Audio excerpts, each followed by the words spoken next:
Welcome to This Podcast is Making Me Thirsty, the number one destination for Seinfeld fans. This is Two Up and Two Down. Here's our producer, Chris, to start us off. All right, welcome back, everybody. Today we are doing The Dealership, Season 9 episode, and we're starting off with Chris. What do you got for your first up? Season 9, one of my favorite seasons, The Dealership, written by Steve Coren. Listen, ups are tough to come by in this episode. But, I got a little chuckle out of, I think it was the opening scene when Kramer's actually talking to the car salesman, and pretty much he's representing Jerry. Yeah, he's an entertainer. Like, oh, are you his agent? And he's like, no, I'm just a neighbor. So got a little kick out of that one little scene there with Kramer obviously looking out for Jerry and checking out all the cars for him. So that's my first up, Kramer. Yeah, I like that. I love that scene too. So yeah, good one there. Tony, what do you have for your first up? Yeah, first of two. I only wrote down two, so if O'Hara steals one, I'll just have to repeat it, I guess. I'm piggybacking off of that, but I don't mind that guy, and I get a chuckle on a few of this that obviously I'm not calling the entire thing and up. I like when the guy throws a line out, things are going to change, or Kramer's like, that's a weird thing to say. I thought that guy played the part well. He had a little bit of a John C. Reilly thing going on for me. I don't know what it was. I think I could have seen John C. Reilly in that part, maybe just kind of the way the guy just kind of gets a little bit crazy into the Thelma and Louise stuff. And obviously they blew it out of proportion. We'll get into grades, but if we're going to give an up, really the only redeeming part of this episode was a couple of those kind of lines he throws out there with the K-Man as they, bring the needle down to the, I've seen the needle break before and all this stuff. And Kramer says how he, ended up in a ditch and the car was on full. I don't know. You got to find ups in this episode, right? So that's kind of my up, is the couple of those lines there with the guy, the dealership guy and the K-Man, bringing the needle to E. That's my up. All right, very good. Chris, back to you. What do you have for your second up here? Second up, and again, this could end there. Some of these ups sometimes lead into downs, but we'll just stick with it.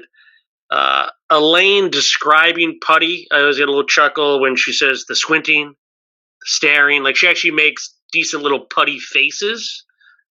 So I appreciated that when she was describing, obviously, her on and off again boyfriend.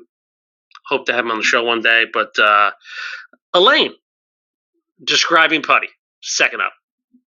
All right, very good. And Tony, back to you. What do you have for your second up? My second up is the old man at the window, the guy's father, who's just kind of sitting there, and he says something, and the guy's like, Dad, I told you could sit here if you don't say anything. I don't know. Gave me a chuckle. It reminded me of my grandfather. That's something he would do, just kind of hang out at a place like that. These guys had nothing else to do. They're retired. They like to talk. They like to be around people. The old timers just sitting in the waiting room. He probably goes there every day and just causes issues or says what he wants to say on his mind. And the guy just slips in like, hey, Dad, you can sit there if you don't say anything. I got a chuckle out of that because I think we all know somebody like that. We've been in places in public like that where there's just these regulars that just kind of come in and hang out. Like, that's their day. I don't know. I always get a laugh at that guy. I feel like he's a character that gets overlooked. This episode is so bad, and we'll get to that. But I do get a chuckle out of the old timer in the waiting room, just kind of hanging out there. That's my second up. All right, there we go with the ups. So now we're going back to Chris. What do you got for your downs? What's your first? There's plenty of downs, and some of these will probably mix in with each other, so we'll just go with the flow here. But, for my money, this is probably the worst George I've ever seen throughout the run. Hands down. As the train goes off, we got that in a minute. But, the whole La George story, yelling, one more step and we're walking.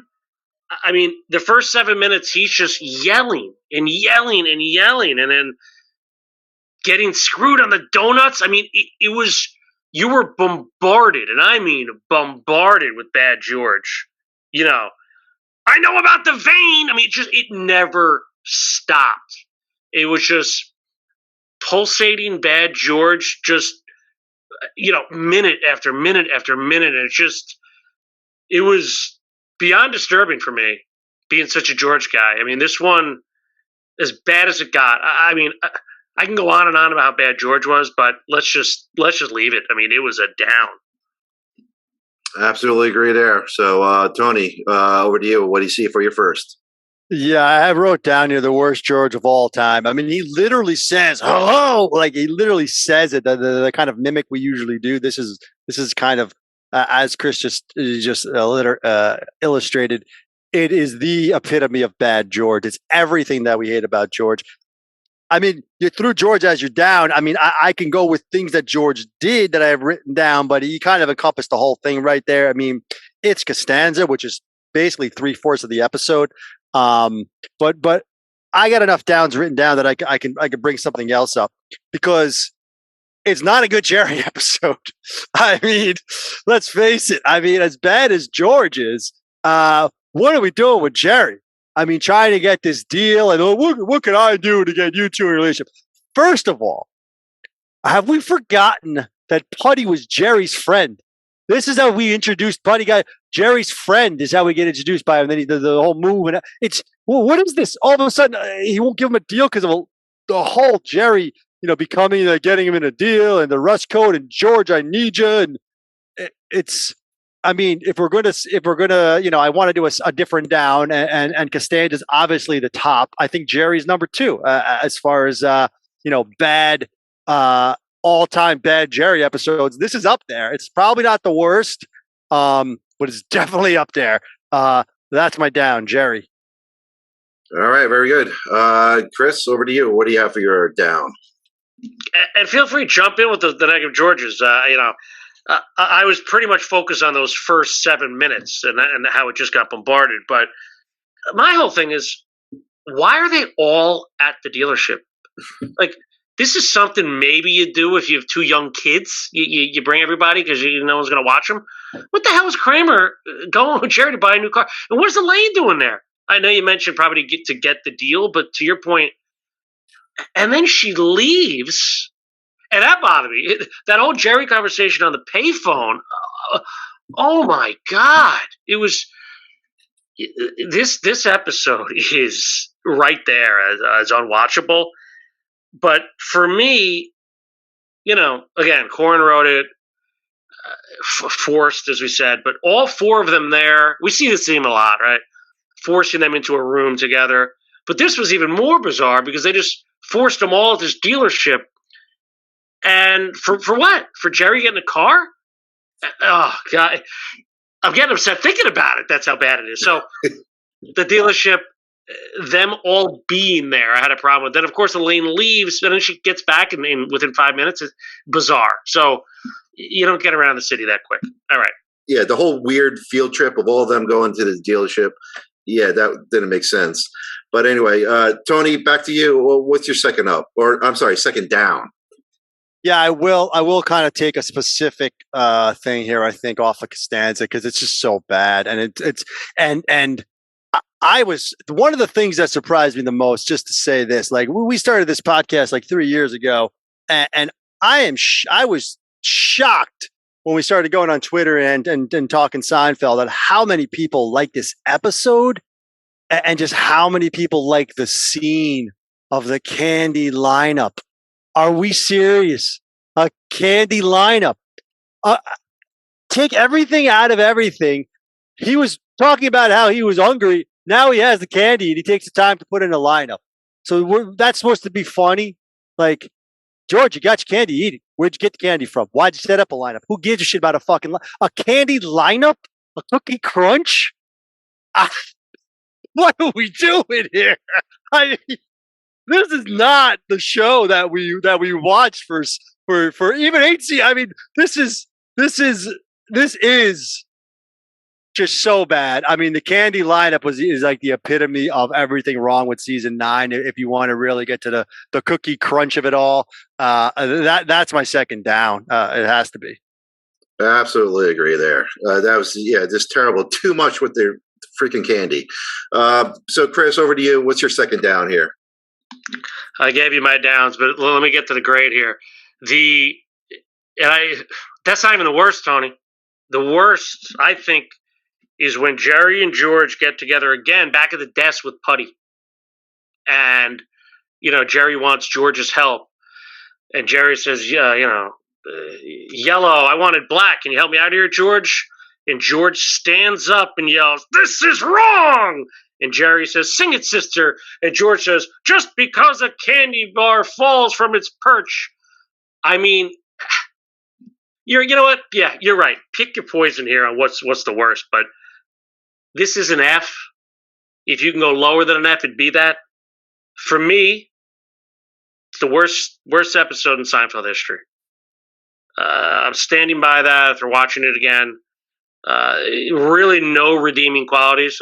When I'm doing an up on a lane, doing putty faces, and the Arby's line, things like that, that's about it. So, hands down, F.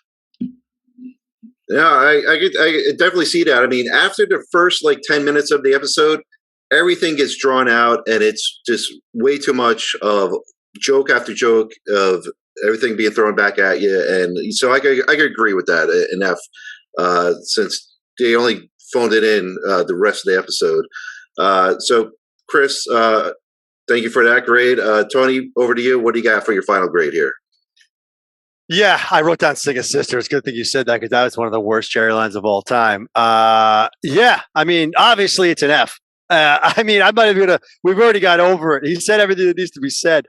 I wrote down the same thing. I'd go lower if I could. The only spot we made this, I don't know if it's my least favorite of all time. I think it is.